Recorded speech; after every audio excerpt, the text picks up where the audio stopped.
السلام علیکم۔ نام سے اللہ کے کرتا ہوں آغاز بیاں، جو بڑا ہی رحم والا ہے نہایت مہرباں۔ دوستو، جیسا کہ آپ جانتے ہیں کہ علم عروض کا ایک سلسلہ ہم نے آغاز کیا ہے اس کا، تو اس حوالے سے آج اس کا ہم درس دوم جو ہے وہ سیکھیں گے، اور درس اول میں ہم نے کیا باتیں ڈسکس کی تھی اس کا ایک ریویو لے لیتے ہیں تاکہ درس دوم میں آسانی ہو۔ ہم نے یہ دیکھا تھا کہ عروض کا جو مختلف زبانوں میں جو نام ہے وہ کیا ہے، جیسے انگریزی میں پروسڈی، سنسکرت میں چند شاستر، ہندی میں پگل، اور عربی میں عروض کے نام جو ہیں وہ کیا ہے، مروج ہے۔ ہم نے یہ بھی دیکھا تھا کہ اردو اور فارسی والوں نے عربی ہی کا جو ایک نظام اوزان تھا اسی کو اپنایا اور اس میں کچھ تبدیلیاں اور اضافے کیے۔ علم عروض اور اس کا بانی خلیل بن احمد الفارابی نے اس کو ایجاد کیا۔ اس نے 15 بیروں کو ایجاد کیا تھا، اس کے بعد مختلف بیریں ایک دو اور جو ہیں حضرات ہیں انہوں نے ایجاد کی۔ یہ جو علم ہے اس کے بارے میں اس کا جو تسمیہ ہے وہ مختلف دیا جاتا ہے۔ یہ بھی حوالہ دیا جاتا ہے کہ شہر مکہ معظمہ کا جو ایک نام تھا، چونکہ یہ علم عروض جو ہے وہ مکہ ہی میں ایجاد ہوا تو اس حوالے سے کا نام عروض اسی وجہ سے پڑ گیا۔ بہرحال ہم اس کے مزید جو ہیں درس دوم میں ہم دیکھتے ہیں کہ اس حوالے سے ہم آج کیا سیکھنے جا رہے ہیں۔ امید ہے کہ آپ کو یہ آسان جو ہے درس پسند بھی آئے گا اور انشاءاللہ آپ جو ہے اس کو یاد بھی رکھیں گے۔ تو آج کے درس میں علم عروض کا درس دوم، جیسا کہ علم عروض میں تختی جو ہے وہ بہت ضروری ہے۔ بحر کا نام یاد رکھنا یا یاد نہ بھی رہے تو کوئی اتنا ضروری بھی نہیں ہے، بلکہ ہر بحر کے ارکان اور زحافات کا علم جو ہے وہ کافی ہے۔ تو سب سے پہلے ہم دیکھ لیتے ہیں کہ بحر کیا ہے۔ تو بحر کے لغوی معنی سمندر کے بھی ہیں، لیکن علم عروض میں چند ارکان کے جمع کرنے سے ایک جو ہے وہ بحر بنتی ہے۔ پچھلے لیسن کے حوالے سے مجھے بہت سارے باتیں جو ہیں وہ سامنے آئی، کسی نے کیا کوشچن کیا، کسی نے کیا سوال کیا، تو میں دوبارہ یہ بات گوش گزار کر دوں کہ میرے ذہن میں جو طالب علم ہے وہ ایسا ہے جو عروض کا صرف نام جانتا ہے، اس کے علاوہ اس کی کچھ خبر نہیں ہے۔ تو میں اسی وجہ سے بنیادی باتوں کو ہی ڈسکس کرنا چاہ رہا تھا، اور مجھے مشکل سوالات بھی پوچھے گئے تو تنقید سر آنکھوں پر، لیکن ساتھ ساتھ چلتے ہیں انشاءاللہ وہ مشکل باتیں اور وہ مشکل جو اصطلاح ہیں وہ خود بخود سامنے آتی رہیں گی۔ تو رکن کے بارے میں بھی پوچھا گیا، تو میں عرض یہ کر دوں کہ ہر زبان میں ہر علوم میں بلکہ کوئی نہ کوئی پیمانہ ہوتا ہے اس کو ناپنے کا۔ جیسے ریاضی میں ہندسہ 1 2 3 4، وہ ریاضی کے علوم کو کیا کرتے ہیں، ناپتے ہیں۔ اسی طرح علم عروض میں شہر کو ناپنے کے لیے ہم ایک رکن کو سلیکٹ کرتے ہیں۔ اب رکن جیسے فعلن ایک رکن ہے، اور جب ہم ان کو مجموعہ کرتے ہیں تو اس سے ایک بحر بنتی ہے۔ فار ایگزامپل فاعلات مفاعل فعل، اب یہ 3 ارکان ہیں، 3 رکن ہیں، ان کو جب ہم نے جمع کیا تو ایک بحر جو ہے بحر خفیف آئی تھنک، تو اس کا ایک بحر بن گیا۔ تو ارکان کے مجموعے کا نام جو ہے وہ بحر ہے۔ اب بحر کے ارکان جو ہیں اس کو ہم ڈسکس کر لیتے ہیں فرداً کہ بحر کے ارکان 3 ہیں، یعنی سبب، وتد، فاصلہ۔ سبب جو ہے وہ 2 حرفی کلمہ ہے اور اس کی بھی 2 قسمیں ہیں۔ سبب خفیف کیا ہے؟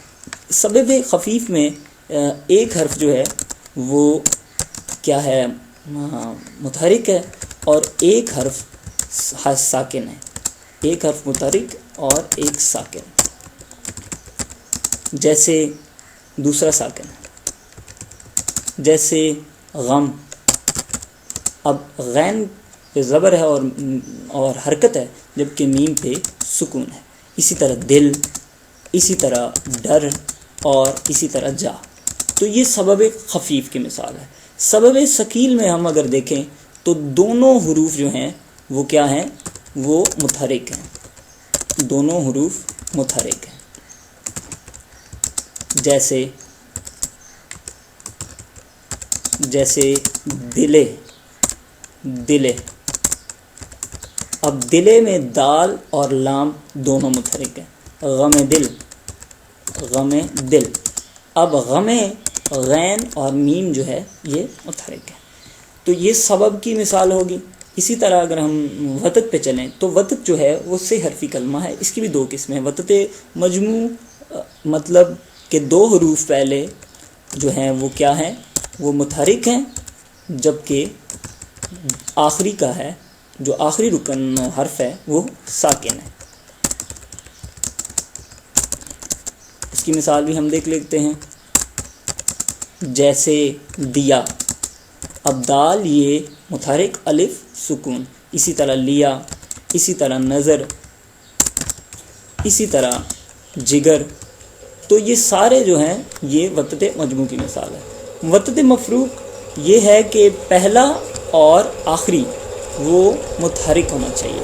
پہلا اور آخری حرف جو ہے وہ متحرک، باقی جو ہے جو بیچ والا ہے وہ ساکن. جیسے یار، جیسے جان، اسی طرح بخت، تخت.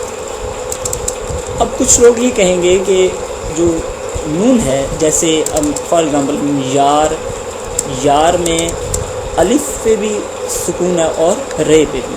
لیکن علم عروض میں یہ بات ہمیشہ یاد رکھیں کہ وہ حرف متحرک کہلائے گا ساکن وہ حرف کہلائے گا جس سے ما قبل لفظ متحرک ہو. اب دیکھیں یار میں رے سے پہلے ما قبل جو ہے وہ الف ہے، اور الف جو ہے وہ ساکن ہے. اسی وجہ سے اس کو متحرک نہیں کہہ سکتے. آگے چلتے ہیں. فاصلہ 4 حرفی اور 5 حرفی لفظ، یہ بھی دو طرح کا ہے، فاصلہ صغریٰ اور فاصلہ کبریٰ. فاصلہ صغریٰ پہلے 3 جو ہیں وہ کیا ہوں؟ پہلے 3 جو ہے وہ متحرک اور آخری. حکما جیسے علماء، اس کے پہلے 3 متحرک ہیں اور آخری ساکن ہے. سنما پہلے 3 ساکن. اس طرح کبریٰ یہ 5 حرفی ہے اور اس کے پہلے 4 جو ہیں وہ کیا ہیں؟ متحرک ہیں اور آخری جو ہے وہ ساکن. تختی کے لیے 2 نام یاد رکھنا ہی کافی ہے. اس کو ہم آگے ڈسکس کریں گے کیوں. سبب خفیف اور سبب ثقیل. اور عروضی اصطلاح وطد فاصلہ کی ضرورت باقی نہیں رہتی. اس کو ہم ساتھ ساتھ چلیں گے کہ یہ کیا ہے. اچھا، ہم تختی کریں گے تو ہم 1 ہندسہ اور 2 ہندسے کا استعمال کیا جائے گا. تو اس کو یاد رکھ لیں کہ ہندسہ 1 اور 2 سے ہم بہت کچھ ساری جو آگے تختی سیکھیں گے وہ اسی سے. ایک متحرک حرف کو ہم ثقیل مراد لے سکتے ہیں، اور اس کے لیے 1، جبکہ سبب خفیف کے لیے 2 کا حساب رکھا جائے گا. مثلا فعول.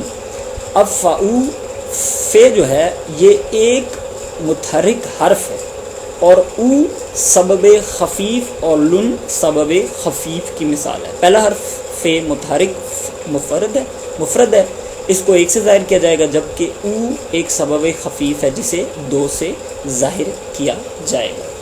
تو آج کے لیسن میں ہم نے بحر کے ارکان، بحر اور تختی کے بارے میں تھوڑا سا پڑھا.